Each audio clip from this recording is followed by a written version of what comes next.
त्या दिवशी दुपारच्या जेवणात मस्त अशी छोल्याची भाजी होती, म्हणजे चण्याची भाजी, आपण हरभरे चणे म्हणतो. आणि बऱ्याच वेळेस कमेंट असते की ताई तुमच्या भाजीमध्ये तेल असतं, तुम्ही तेलकट खाऊ नका. चला आज मी सांगते, दाखवते तुम्हाला किती तेल टाकते आणि कशामुळे जास्त तेल दिसतं.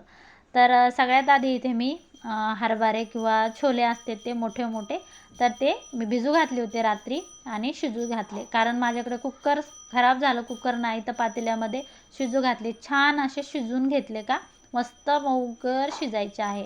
आणि त्यानंतर कढईमध्ये थोडंसं तेल घालायचं आणि कांदा छान परतून घ्यायचा. कांदा परतून झाला की टमॅटोची गिरवी घालायची.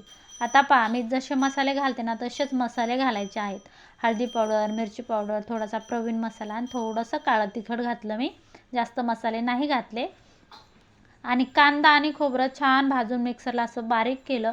आणि कांदा खोबरं भाजून छान बारीक केलं का याची पिरवी छान परतून घ्यायची. एकदम तेल बाजूला आणि मसाला बाजूला झाला की छान तरी येते अशा पद्धतीने. नंतर छोले घातले, पाणी घातलं, मस्त उकळी काढून घेतली. आणि जेव्हा पण भाजीला तुम्ही उकळी काढताना फुल गॅस ठेवायचा नाही, एकदम बारीक गॅस ठेवायचा, म्हणजे मध्यम आचेवरती उकळी काढून घ्यायची अशा पद्धतीने. तर अशी भारी तरी येते. हे पहा. चला तर आजची रेसिपी कशी वाटली कमेंटमध्ये नक्की सांगा. थोडी जरी आवडली असेल लाईक आणि शेअर करा. पूर्ण रेसिपी पाहिल्याबद्दल धन्यवाद.